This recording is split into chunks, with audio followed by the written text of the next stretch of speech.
오늘은 창세기 말씀을 잠깐 접고 베드로전서 2장 9절에서 10절까지 말씀을 살펴보고자 합니다.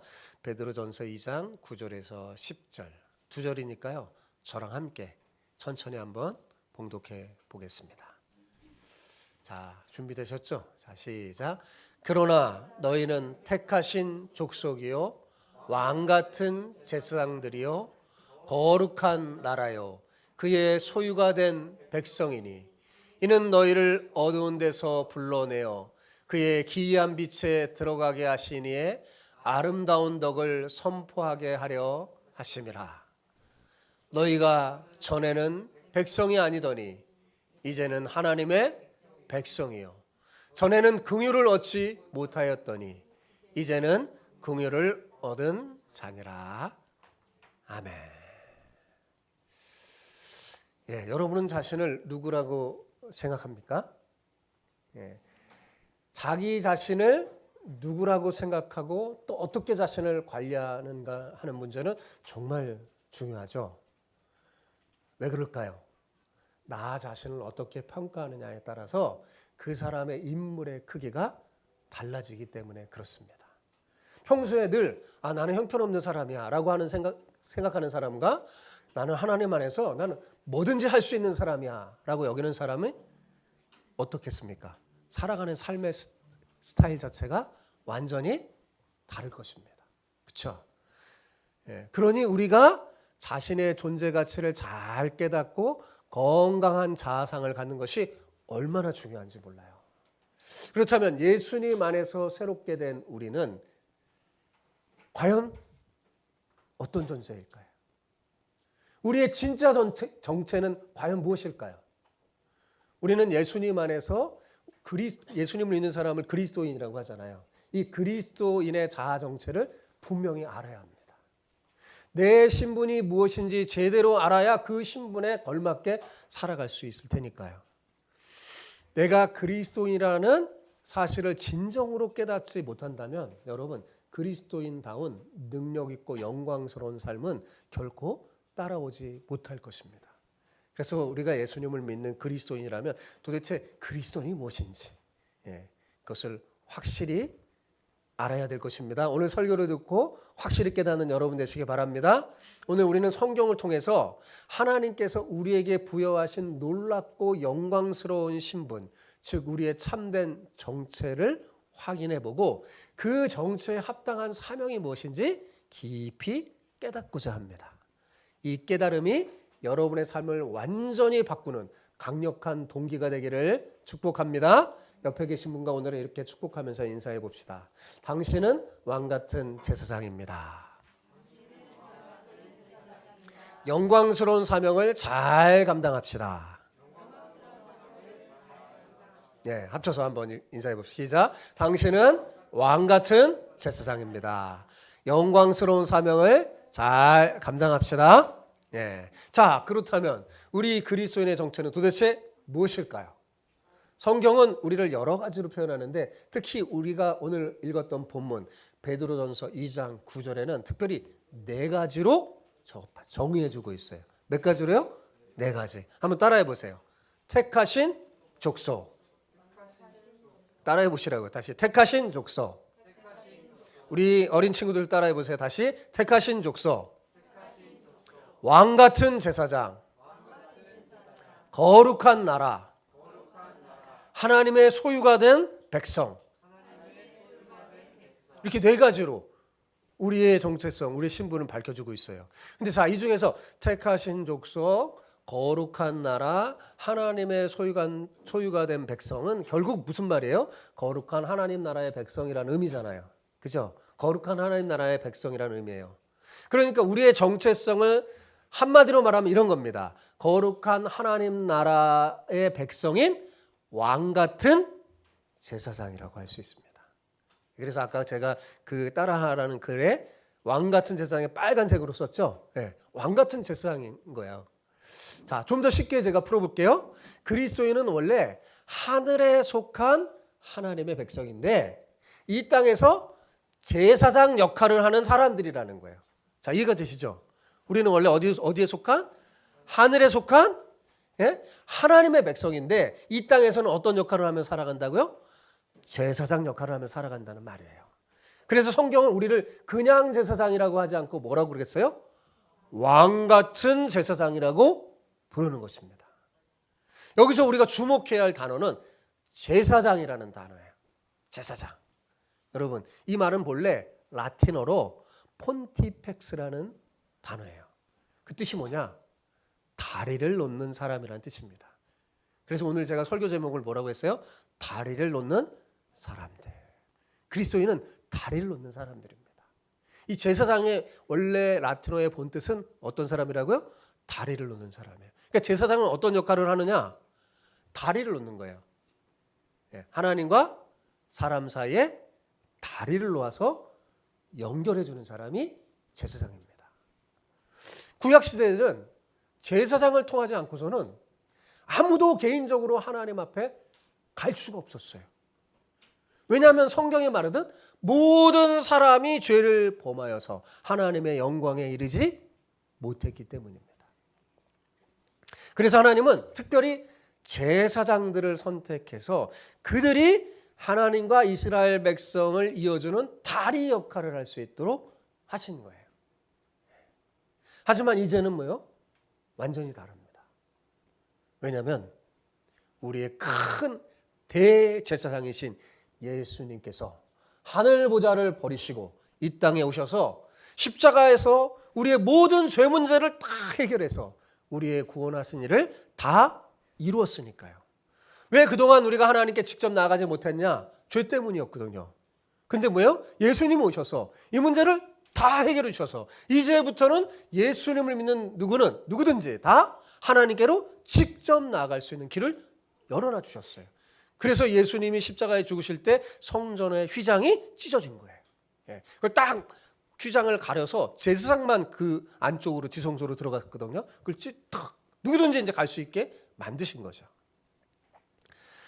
그러므로 오늘날 그리스도인은 하늘과 땅을 연결하는 다리를 놓는 사람이라고 할 수 있습니다.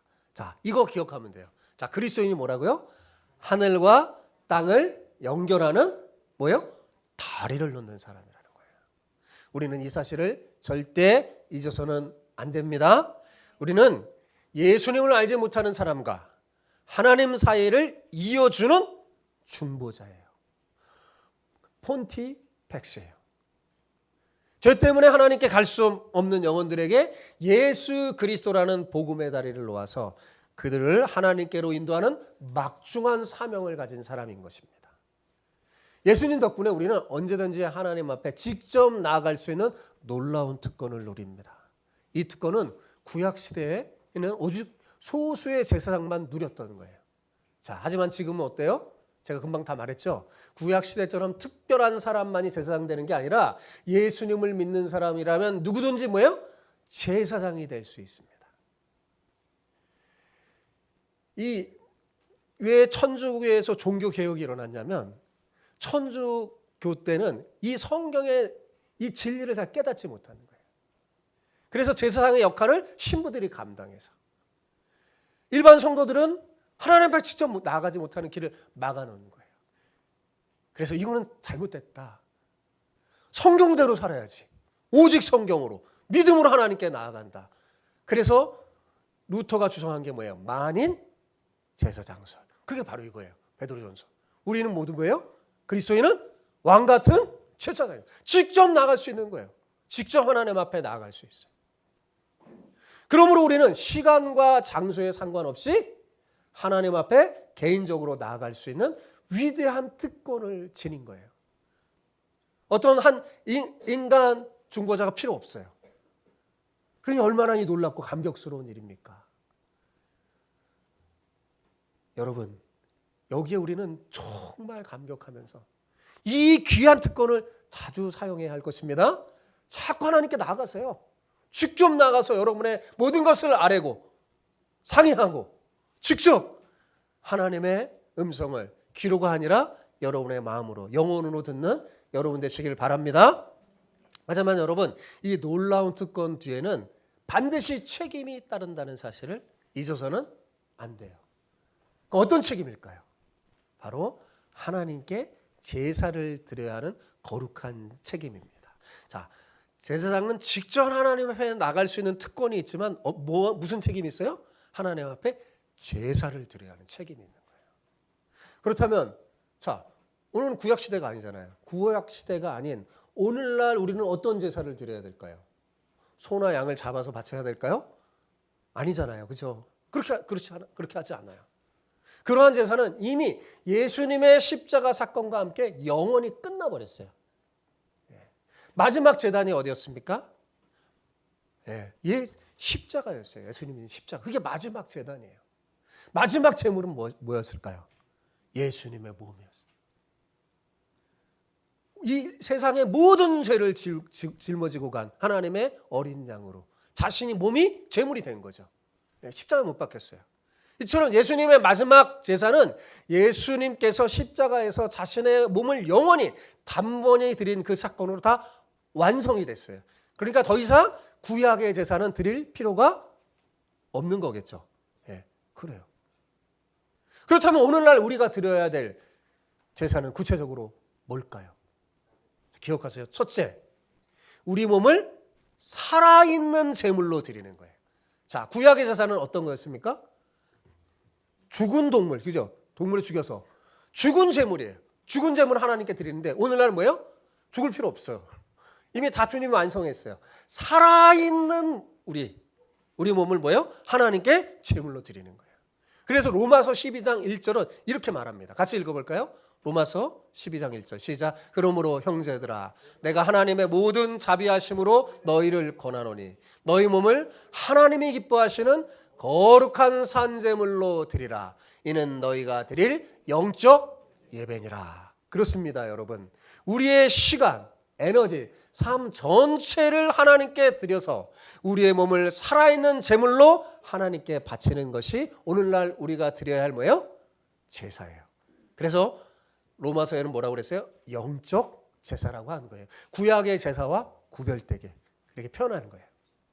자, 두 번째, 이런 제사뿐만 아니라 우리는 찬송의 제사와 구제의 제사를 드릴 수 있어요. 자, 히브리서 13장 15절 16절 봅시다. 자, 시작. 그러므로 우리는 예수로 말미암아 항상 찬송의 제사를 하나님께 드리자. 이는 그 이름을 증언하는 입술의 열매니라. 자, 16절. 오직 선을 행함과 서로 나눠주기를 잊지 말라. 하나님은 이 같은 제사를 기뻐하시느니라. 선을 행하고 서로 나눠주는 것을 뭐라고 그래요? 구제하는 거잖아요. 이 구제의 제사, 하나님 기뻐하는 제사라고 했어요. 여러분, 그래요. 우리는 마음껏 하나님을 찬양하는 제사를 드릴 수 있어요. 여러분, 근데 우리가 좀 약한 것 같아. 우리는 예배를 시작하면서 막 찬양의 제사를 막 드리고 있는데 보면 너무 적게 와서 하나님 앞에 온전히 찬양의 제사를 잘 못 드리는 것 같은데 우리 반성해 봅시다. 와서 찬양의 제사를 드리는 거예요. 입술의 열매라 그랬잖아요. 그죠? 그렇게 드리는 거예요. 하나님 앞에. 더 나아가서는 선을 행하고 나누어주는 구제의 제사를 드릴 수 있습니다. 내 몸을 하나님께 드리고 그냥 육체를 드린다는 게 아니에요. 여러분의 삶을 전체를 하나님께 드리고 내 삶을 통해 주님을 높여 찬양하고 그리고 내 재산을 어려운 사람과 또 필요한 그런 단체에 나눠주는 구제의 제사. 이것이 바로 하나님께서 오늘날 우리 성도들에게 진정으로 원하는 신령하고 아름다운 제사입니다. 여러분, 이런 제사로 하나님을 기쁘게 하는 저와 여러분 됐으면 좋겠습니다. 우리가 이 땅에서 이렇게 제사장으로 살아야 하지만 한 가지 제사장으로 살아야 할 때 절대 잊지 말아야 할 것이 있어요. 그건 뭐냐면 우리의 원래 소속을 잘 알아야 돼요. 우리 원래 소속이 어딜까요? 땅일까요? 하늘일까요? 하늘이에요. 여러분, 자꾸 소속을 잊지. 땅이 우리 소속인 줄 알면 살면 안 돼. 우리의 원래 소속이 어디라고요? 하늘이에요. 그리스도인은 어디에 시민권이 있을까요? 하늘의 시민권이 있는 거예요. 물론 여러분 이 땅에도 있지만 저 하늘에 진짜 사라지지 않는 영원한 시민권이 있는 거란 말이에요. 우리는 거룩한 하나님 나라의 백성입니다. 천국 백성이에요. 그죠? 한번 생각해 보세요. 이 의미를 정말 안다면 얼마나 여러분 가슴 벅차고 떨리는 일입니까? 생각만 해도 여러분 가슴 뜨거워지지 않을까요? 그죠? 근데 이걸 너무 이 기쁨을 잘 모르는 거예요. 우리가 예수님 통해서 얻은 나의 신분, 정체성이 얼마나 놀라운 건지 정말 우리는 모르는 것 같아요. 기뻐 뛰며 주를 찬양하고 기쁨 속에서 우리가 살아야 할 수 있습니다. 예, 그런 기쁨과 구원의 기쁨과 영광 가운데 기쁘게 사는 여러분 되시기 바랍니다. 너무 막 세상에 조금 안 좋은 일이 있다고 인상 쓰지 마시고 여러분 신분을 생각하면서 다시 환하게 밝는 그런 여러분 되시기 바랍니다. 그런데 주님은 왜 우리를 이처럼 존귀한 제사장으로 삼으시고 거룩한 나라의 특별한 백성으로 삼아 주셨을까요? 그 이유가 오늘 본문에 밝혀져 있죠. 본문 9절 하반절에 명확히 나와 있어요. 자, 하반절 9절 하반절 어떻게 나와 있나 같이 읽어볼까요? 시작. 이는 너희를 어두운 데서 불러내어 그의 기이한 빛에 들어가신 이의 아름다운 덕을 선포하게 하려 하심이라. 예, 그렇습니다. 하나님이 우리를 이처럼 거룩한 귀한 존재로 삼으신 이유가 뭐예요? 우리가 원래 어두운 데 있었던 자잖아요. 우리를 불러서 빛의 세계로 앉게 하신 분이 누구예요? 예수님이죠. 그 주님의 아름다운 덕을 세상에 힘껏 선포하게 하려고 하나님께서 이 귀한 직분을 허락해 주셨다는 거예요. 구약에는 특별한 소수만이 가졌던 그 직분을 여러분 이제 우리 모두 다 가질 수 있는 거예요. 자, 여기서 우리는 왕 같은 제사장으로 우리가 다 왕 같은 제사장이죠. 우리의 왕 같은 제사장으로서 가장 크고 중요한 임무가 뭔지 깨닫게 됩니다. 자, 그것은 제가 쉽게 말하면 이게 뭐냐? 다리를 놓는 거예요. 다리를 놓는 거예요. 누구와 누구 사이에? 하나님과 예수님을 알지 못하는 사람 사이에 다리를 놓는 거예요. 어떤 다리를 놓는 걸까요? 그것은 죄로 인해 하나님과 완전히 단절된 사람에게 예수 그리스도라는 다리를 놓는 거예요. 예수 그리스도라는 복음의 다리를 놓는 거예요. 하나님의 거룩한 백성이자 왕 같은 제사장인 우리는 주저하지 말고 사람들의 마음에 이 복음의 다리를 놓아야 합니다. 하나님께서 우리를 거룩한 하나님 나라의 백성이요 왕 같은 제사장으로 삼으신 가장 큰 이유와 목적이 바로 어디에 있어요? 바로 여기에 있는 거예요.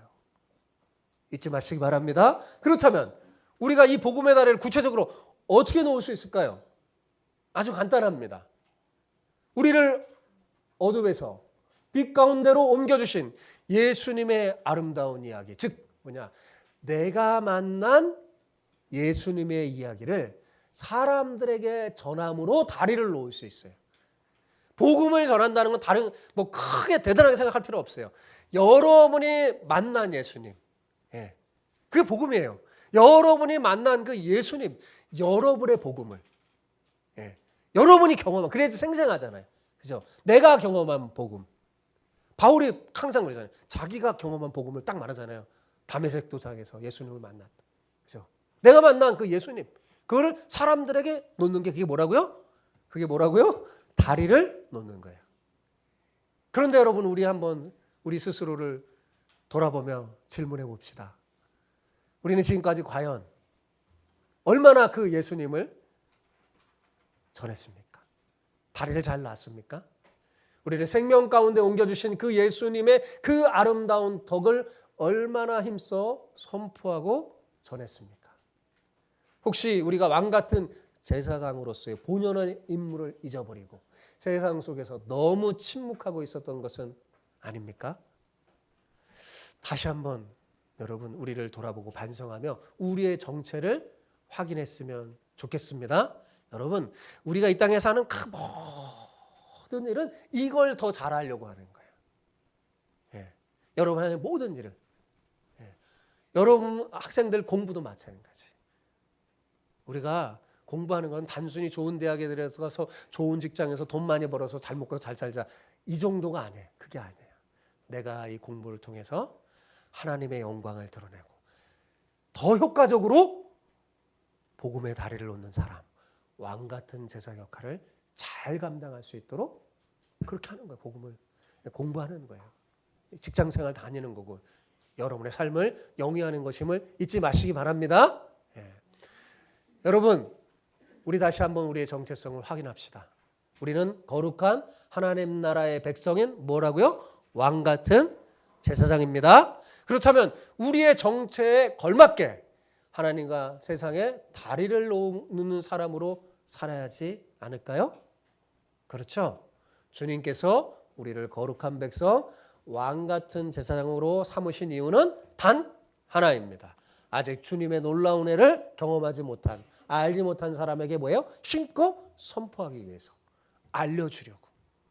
그래서 내가 얻은 놀라운 기쁨 그들도 누릴 수 있도록, 진짜 세계가 아름다운 하나님의 나라가 될 수 있도록 역할을 하기 위해서 한다는 사실을 잊지 마시기 바랍니다. 사도 베드로는요, 이 벅찬 감동으로 우리의 이 놀라운 변화를 이렇게 선포했어요. 자, 10절 봅시다. 10절. 너희가 전에는 백성이 아니더니 이제는 하나님의 백성이요.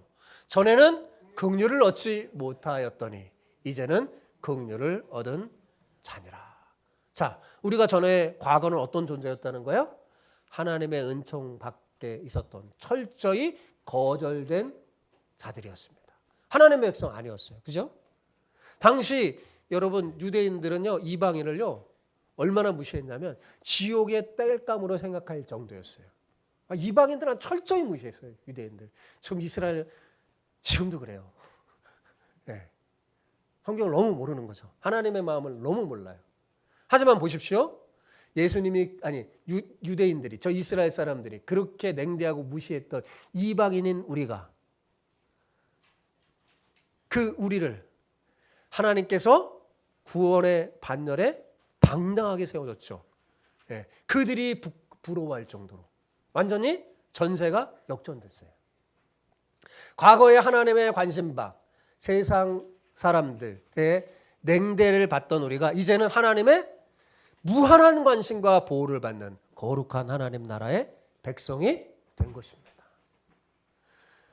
이게 얼마나 감격스러워 놀라운지 베드로는 이거를 알려주고 싶었어요.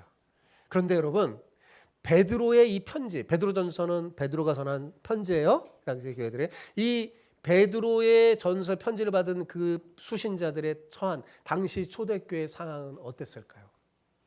그들은 정말 힘들었어요. 세상 사람들에게 버림받고 심한 고통 속에 있었어요. 예수님을 믿는다는 것 자체로 엄청난 핍박을 당하고 사자의 밥이 되기도 하고 목숨을 잃기도 하고 너무너무 힘든 상황에 있었어요. 편지를 쓰고 있는 베드로 사도도 순교를 앞두고 유언하는 심정으로 이 편지를 쓰고 있는 거예요. 당시 그리스도인들이 얼마나 힘겨운 삶을 사는지 누구보다도 잘 알고 있었던 베드로는 그들에게 가장 필요한 메시지를 외친 거예요. 여러분, 당신들은 지금 비록 고통 속에 힘겹게 살고 있지만 하나님의 긍휼을 입은 고귀한 하나님의 백성입니다. 라고 말해주는 왕같은 제사장입니다.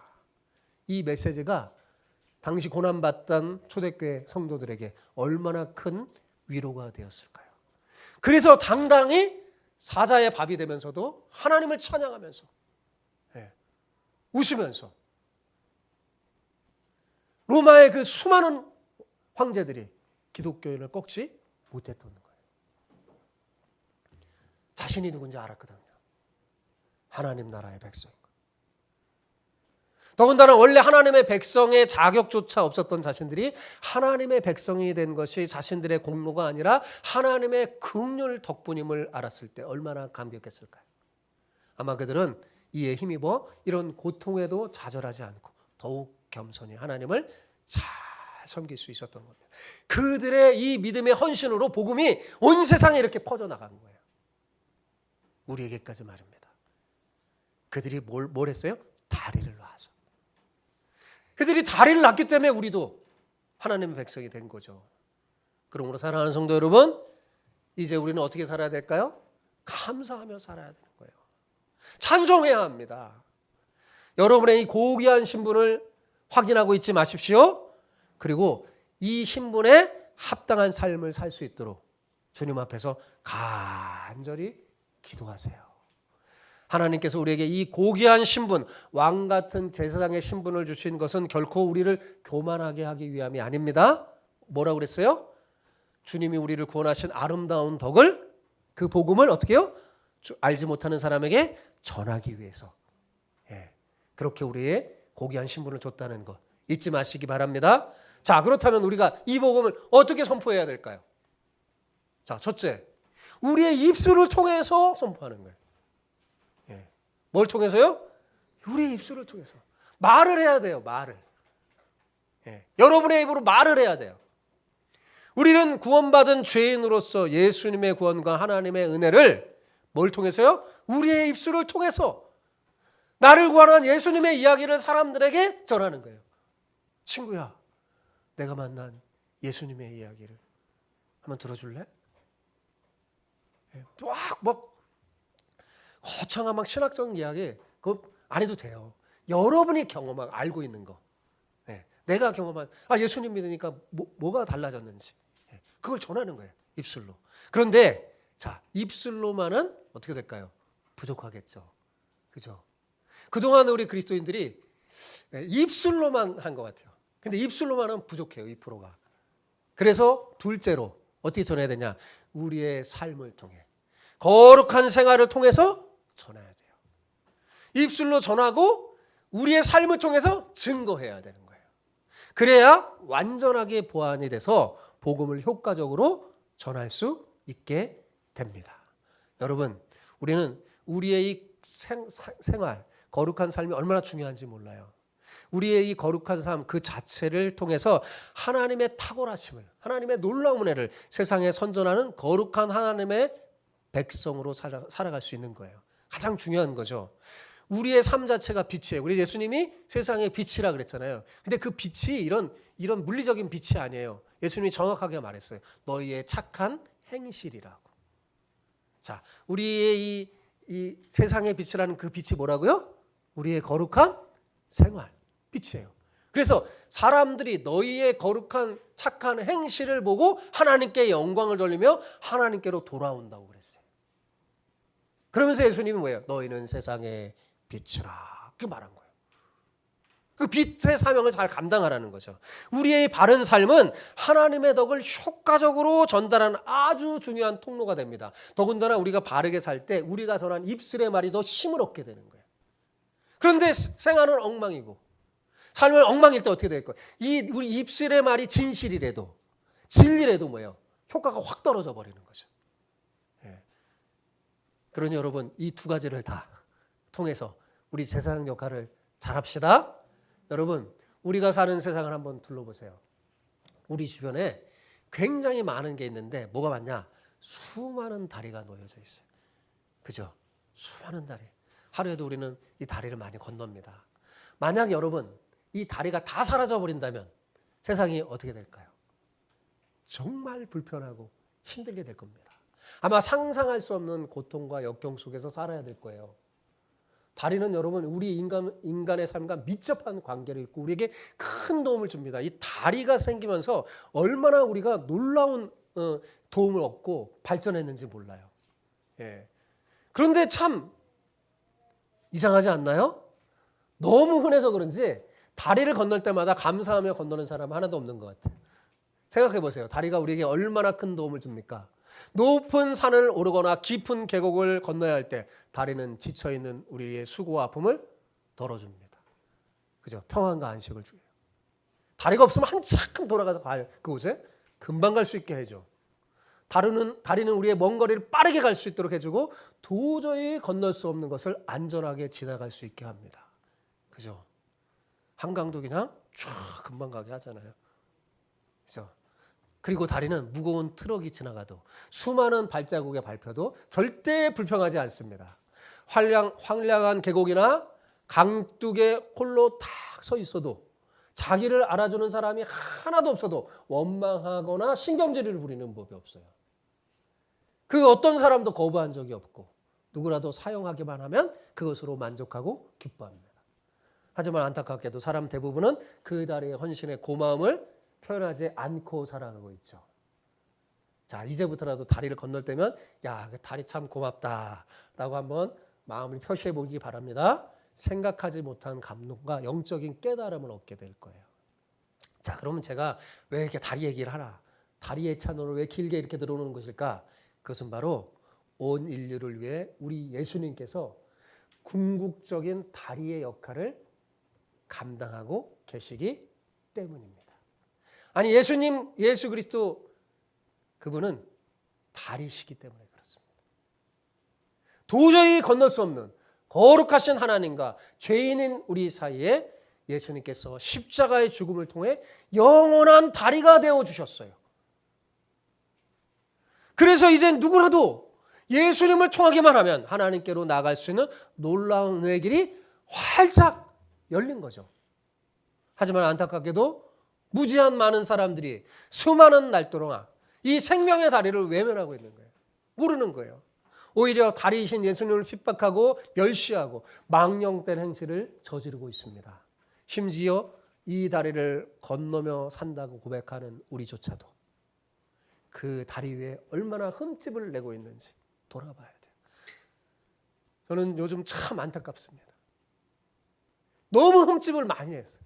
그리스도인들이, 교회들이 너무 세속화되어 버리고, 그래서 사람들이 주께로 올라가는 그 길을 막지는 않는 걸까 하니까 우리 한번 다시 반성하고 제2의 종교개혁이 일어날 때가 되었습니다. 다시 성경으로 돌아가고 다시 오직 믿음으로 왕같은 제사장의 신분을 깨닫고 그리스도인이 누군지, 우리 한 사람 한 사람이 얼마나 소중한지 그것을 깨닫게 될 때 이 세상은 다시 한번 하나님의 놀라운 은혜로 확장되고 커지고 부흥될 줄 믿습니다. 사랑하는 성도 여러분, 이제는 더 이상 지체할 시간이 없어요. 바로 지금 우리가 세상을 향해 다리를 놓는 제사장의 역할을 감당해야 할 때입니다. 뭐 대단한 힘을 가지고 뭐 숫자가 크고 조직이 커야지만 하는 게 아니에요. 하나님의 마음에 합한 한 사람 한 사람, 그 사람의 놓는 다리가 세상을 변화시킬 수 있는 겁니다. 우리가 어떤 다리를 놓아야 할까요? 지쳐있는 영혼들에게. 오늘 얼마나 많은 사람들이 지쳐있는지 몰라요. 하나님을 만나지 못하니 다 지칠 수밖에 없어요. 영혼이 피폐해요. 그들에게 어떤 다리를 놓아야 돼요? 예수 그리스도라는 복음의 다리를 놓는 거예요. 섬김을 받기 원하는 대신 묵묵히 이웃을 바쳐주는 섬김의 다리. 세상은 다 섬김을 받기 원하는데 우리 그리스도인은 도리어 섬겨주는, 예수님처럼 왕이신 그분이 섬김을 받으러 온 게 아니라 우리를 섬겨주셨던 것처럼 섬김의 다리를 놓고 고통 속에서 방황하는 영혼들에게 참된 쉼과 목표를 제시하는 말씀의 다리.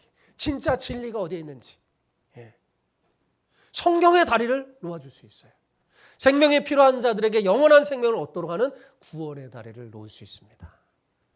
여러분, 우리가 누군가를 위해서 이렇게 다리를 놓는 역할을 감당할 수 있다면 이거보다 더 복된 삶이 어디 있겠어요? 우리의 입술로 우리에게 임한 놀라운 하나님의 은혜, 하나님의 아름다운 덕을 이웃들에게 힘있게 전하는 여러분 되시기 바랍니다. 자, 그런데 이 입술의 전도가 효과적이 되려면 어떻게 하라고 했어요? 평상시 우리의 삶이 중요하다는 사실 잊지 마시기 바랍니다. 멋진 이웃이 되세요. 아름다운 이웃, 가까이 하고 싶은 사람. 우리 그리스도인의 삶 자체가 세상의 빛이기 때문에 우리의 바르고 거룩한 삶은 하나님의 덕을 가장 강력하고 효과적으로 전할 수 있는 아주 중요한 다리가 될 것입니다. 자, 사랑하는 성도 여러분, 이제 모두 우리 기꺼이 이제 어떤 사람으로 살아야 돼요? 다리를 놓는 사람, 세상에 다리를 놓는 사람, 폰티펙스가 되시기를 축복합니다. 아멘.